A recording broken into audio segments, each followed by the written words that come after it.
Assalamualaikum warahmatullahi wabarakatuh. Halo semuanya, pada video ini kami akan memaparkan hasil observasi dan wawancara yang kami lakukan di SMK Bina Nusantara Ungaran. SMK Bina Nusantara Ungaran sendiri merupakan sekolah kejuruan swasta yang menawarkan 4 konsentrasi keahlian, antara lain yang pertama teknik komputer dan jaringan, yang kedua desain komunikasi visual, yang ketiga teknik dan bisnis sepeda motor, dan yang terakhir yaitu tata busana atau desain produksi busana. Wawancara ini dilakukan bersama dengan Bu Umi, seorang guru tata busana yang mengkolaborasikan bidang kecantikan dalam proses pembelajaran tata busana.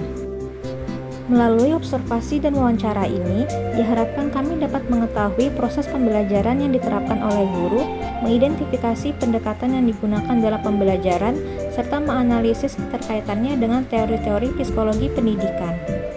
Berikut kami akan memaparkan hasil wawancara dan analisis yang diperoleh selama kegiatan observasi di SMK Bina Nusantara Ungaran. Berdasarkan hasil wawancara yang telah dilakukan, guru menerapkan pendekatan yang mengkolaborasikan bidang tata busana dan tata kecantikan. Pendekatan ini dilakukan karena kedua bidang tersebut saling berkaitan, misalnya dalam kegiatan peragaan busana yang juga membutuhkan tata rias yang sesuai dengan konsep busana yang ditampilkan. Selain itu, alasan guru memilih pendekatan tersebut karena bidang kecantikan saat ini sangat diminati oleh siswa dan terus berkembang mengikuti tren, serta penggabungan antara tata busana dan tata kecantikan juga membuat pembelajaran menjadi lebih menarik dan tidak monoton bagi siswa. Pada proses pembelajaran tata rias, pembelajaran dilakukan melalui kombinasi teori dan praktik langsung di mana pembelajaran dimulai dengan pemberian teori mengenai konsep dasar alat bahan dan fungsi produk yang digunakan. Setelah itu, guru memberikan demonstrasi dan dilanjutkan dengan praktik secara langsung. Guru juga menyesuaikan materi dengan karakteristik siswa, misalnya memberikan pembelajaran makeup karakter untuk siswa laki-laki yang dinilai lebih sesuai dengan minat mereka. Melalui pembelajaran yang menggabungkan teori dan praktik, siswa diharapkan mampu memahami konsep sekaligus menguasai keterampilan yang dibutuhkan di dunia kerja.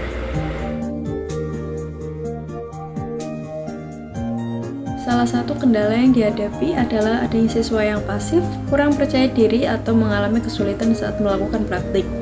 Selain itu, kemampuan siswa yang beragam membuat guru memberikan pendampingan yang berbeda kepada setiap siswa. Dalam pembelajaran praktik, guru juga harus memastikan seluruh siswa memahami penggunaan alat dan bahan dengan benar agar tujuan pembelajaran dapat tercapai secara optimal. Untuk siswa yang pasif atau mengalami kesulitan belajar, guru dapat memberikan pendampingan secara bertahap dimulai dari materi yang paling dasar. Siswa diajarkan mengenai alat-alat makeup, fungsi produk, serta cara penggunaan makeup dengan benar. Selain itu, pembelajaran dilakukan secara bertahap dari teori menuju praktik agar siswa lebih mudah memahami materi. Dalam kegiatan praktik, siswa diberikan arahan dan bimbingan secara langsung sehingga mereka lebih percaya diri dan berani mencoba keterampilan yang diajarkan guru. Guru berharap pembelajaran dapat berlangsung secara aktif, kreatif, dan melibatkan seluruh siswa. Pembelajaran ideal menurut guru adalah pembelajaran yang tidak hanya berfokus pada teori, tapi juga memberikan banyak kesempatan praktik sehingga siswa mampu mengembangkan keterampilan, kreativitas, dan rasa percaya diri. Guru juga berharap siswa dapat memahami proses belajar dengan baik dan tidak hanya menginginkan hasil yang instan.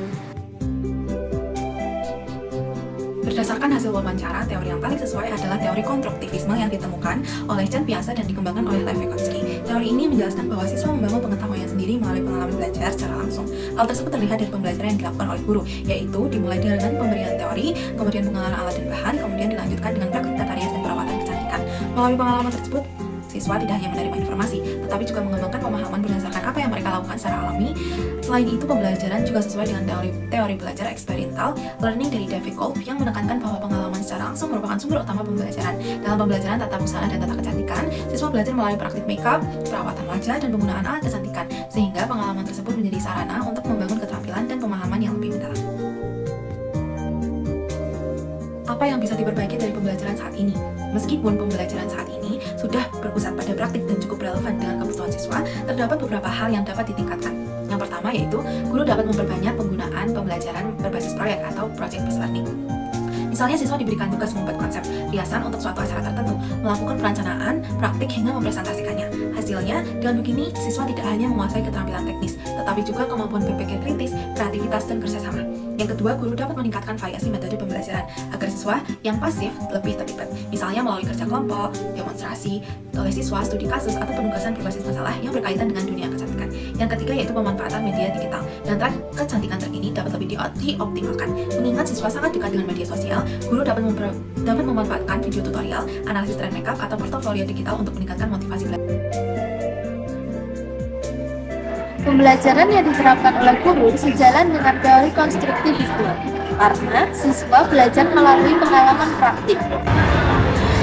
Teori belajar sosial juga terlihat ketika siswa mengamati guru sedang mendemonstrasikan, lalu siswa menerapkan teori yang sudah diajarkan.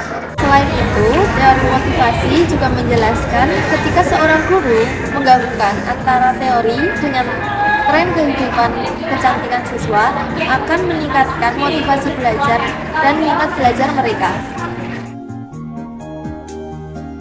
Berdasarkan wawancara yang telah dilakukan, proses pembelajaran tata busana yang dikolaborasikan dengan tata kecantikan ini telah memenuhi prinsip psikologi pendidikan, khususnya pada teori konstruktivisme dan juga teori experiential learning. Proses pembelajaran eksperimental atau dengan pengalaman membantu siswa menambah pengetahuan dan juga keterampilan secara nyata. Namun, proses pembelajarannya bisa dikembangkan lagi dengan pemberian proyek yang lebih kompleks, lalu variasi metode pembelajaran, dan juga pemanfaatan media sosial agar potensi siswa dan juga pembelajaran dapat berjalan dengan optimal. Kami memahami bahwasanya proses pembelajaran yang efektif itu tidak hanya berfokus pada pemberian materi saja, tapi juga bagaimana kita memberikan pengalaman nyata kepada siswa. Sebagai calon pendidik, kami belajar bahwasanya guru harus menyesuaikan metode pembelajaran dengan minat dan juga kebutuhan siswa agar pembelajaran menjadi lebih bermakna. Guru juga sebagai fasilitator harus mampu membimbing, memotivasi, dan juga mempermudah proses pembelajaran agar siswa dapat menemukan potensi dan juga mengembangkan potensi tersebut secara optimal.